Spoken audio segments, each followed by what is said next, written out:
সবাইকে good morning. High করে দাও, হাই করে দাও, হাই করো, হাই করো, হাই করো, হাই করো এমন এমন করে। তো সবাই কেমন আছো? আশা করি সবাই ভালোই আছো, আর আমরাও কিন্তু এখন বেশ ভালো আছি। আমার সোনাটা ভালোই আছে, তো একটু একটু গাটা গরম হয়েছে। তো যাই হোক, আজকে হলো রবিবার, আর রবিবারে আজকে সপ্তাহের লাস্ট দিন। মানে তো কি কি রান্না বাড়া হয়, কি করে বাড়িতে দেখি কি রান্না করে। সকালবেলা মা সব কাজকর্ম সেরে রেখেছে, কারণ বাসন টাসন রাত্রের বাসন তোমরা জানো রাত্রেই ধুয়ে রাখি। ওই ঘর ঝাড়ু দেওয়া, উঠোন ঝাড়ু দেওয়া মা সকালে করেছে। এখন রান্নাবান্নার দিক যাবো, তো দেখা যাক কি রান্না হয় আজকে। তারপরে আমি সকালে উঠে চা করলাম, একটু বাবাকে দিলাম, আমরা খেলাম। আর সোনার খিচুড়ি খাওয়ানো হয়ে গেছে আজকে সকাল সকাল। সকাল সকাল না, এখন হয়তো 9টা বাজে, অনেক বেলা হয়ে গেছে। কারণ আমরা বেলা হলে একটু ঘুমের থেকে উঠি, যেহেতু সবাই ওঠে আমাদের বাড়িতে। আমাদের অত যেই 3টে 4টের সময় উঠে, 5টার সময় উঠে কাজকর্ম সারতে হবে সেটা না একদমই। তো যাই হোক, মা আর বাবা ওষুধ দিচ্ছে, তো চলো তোমাদের একটু দেখাই কি করছে মা বাবা। দেখতে পাচ্ছ মেঘ মেঘ হয়ে আছে, বাট বৃষ্টি নাই কোথাও। ওই যে মা বাবা ওষুধ দিচ্ছে গাছে। কত সব গাছ হয়েছে দেখো, কুমড়ো গাছ,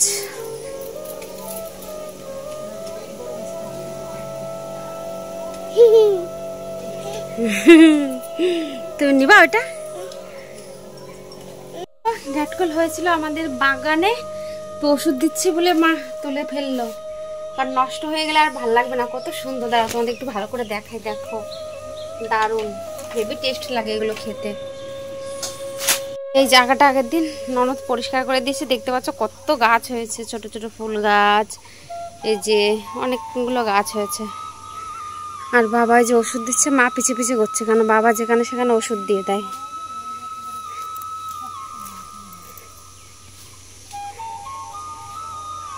তো তোমরা দেখলে মা বাবা কিন্তু বাগানে ওষুধ দিচ্ছে, ঘাস মারা ওষুধ। আর আমি এদিকে রান্না করতে করতে ভাবলাম তোমাদের সঙ্গে একটু গল্প করি।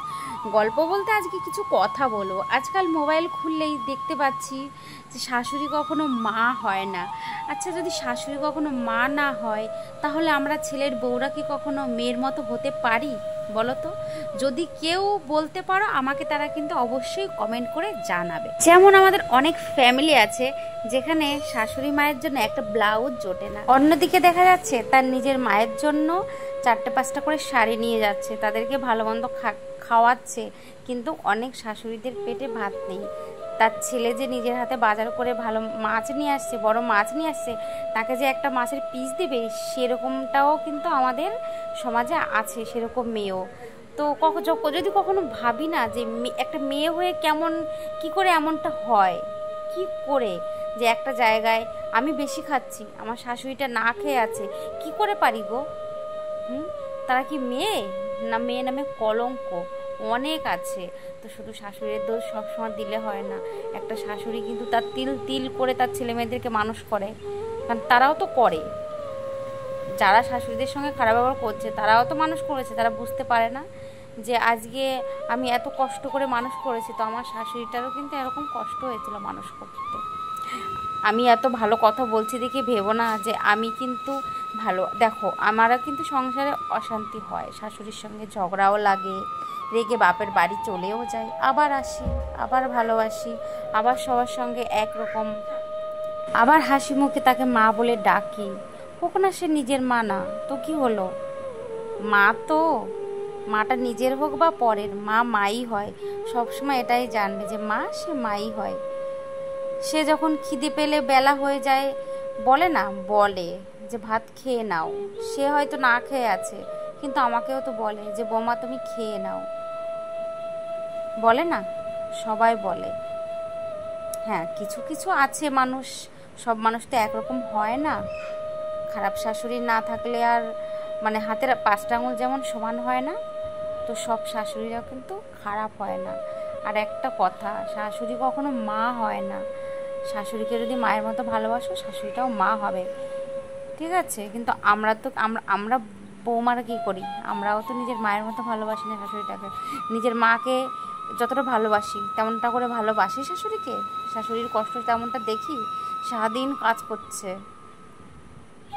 নিজের মায়ের বেলা যে ফিলিংটা আসছে ভেতর দিয়ে, যে আমার মা কষ্ট হচ্ছে, আমার মার শরীর খারাপ হয়েছে, আমার মাকে এইটা করতে হবে, ওইটা দিতে হবে। শাশুড়ি বেলায় হয় এটা?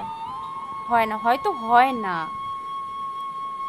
তো আমাদের যদি মন দিয়ে যদি সংসারটা করতে হয়, মন দিয়ে যদি সংসারের পাঁচটা মানুষকে ভালোবাসো না, তো সেই ভালোবাসাটা কিন্তু তোমরাও ফিরিয়ে পাবে।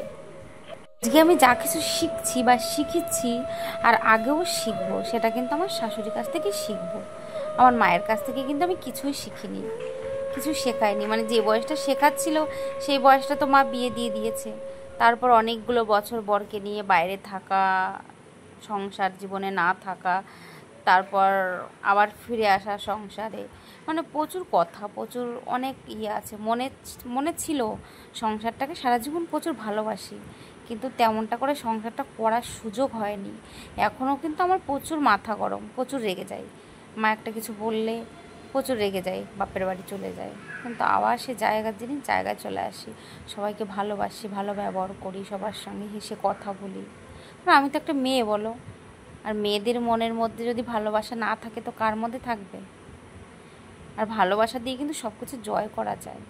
হ্যাঁ, এটা ভাবতে পারো যে শ্বশুর শাশুড়ি থাকলে তাদেরকে খাওয়াতে হবে, আরও পয়সা বেঁচে যাবে, কিন্তু এটা কখনোই নয়। অনেকে আছে ভাবে যে একটা শাশুড়ি থাকলে হয়তো সে বেশি খেয়ে ফেলবে, অনেক মেয়েরা ভাবে এগুলা। ঠিক আছে, তো যাই হোক,